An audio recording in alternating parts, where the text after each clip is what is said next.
Pakeičiau budgeting app'o, dingo pinigai. Pabudau 6:30, bet ką tada veikt? Bandžiau pusryčiaut, bet telefono rankoj. Bet kiaušiniai prisvilo, o aš pamiršau, kodėl gyvenu. Kalendoriui pasimatymas su savim, bet praleidau jį, nes buvau per daug pavargęs.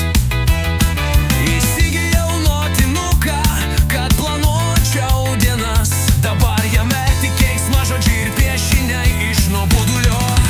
Rimtai bandžiau būt suaugęs, turėjau planą, kol jį užklijavo čekiais. Norėjau tvarkos, bet radau tik kvitus ir skolos man šypsos kaip senas pažįstamas. Rimtai bandžiau būt suaugęs, bet kasgi žino, ką reiškia normaliai gyvent, jei tai reiškia Excel. Aš verčiau rankų hausą su kava rankoj ir netvarka galvoj.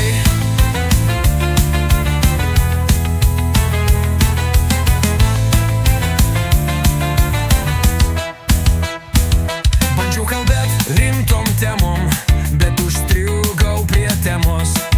Ar ūkiniai batai grįžta į madą? Pirkau augalą, jis numirė per savaitę. Paskui bandžiau jį atgaivint, su Red Bullu neveikė. Skalbiau rūbus pagal instrukcijo, turėjau baltą marškinį, dabar jis rožinį su vilkais. Parduotuvėj bandžiau pirkti sveikai, bet grįžau su šokoladu, 4 padažais ir 1 bananu.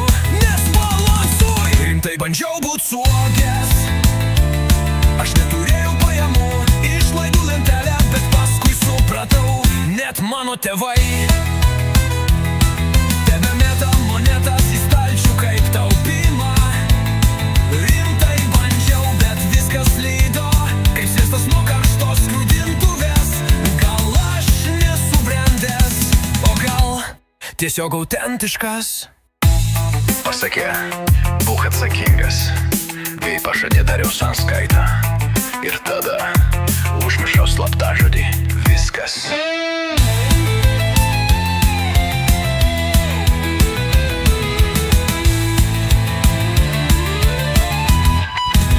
Rimtai bandžiau būt suaugęs, bet aš ir sąskaitų tvarkyklę užrakinu. Slaptažodžių pavargau.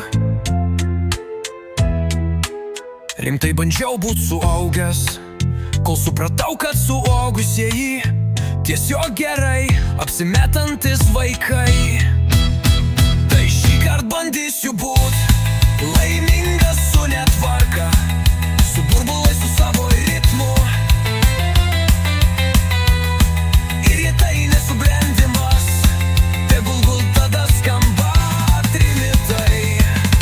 Pasidariau sąrašą, sudeginau sąrašą, pasidariau kavos.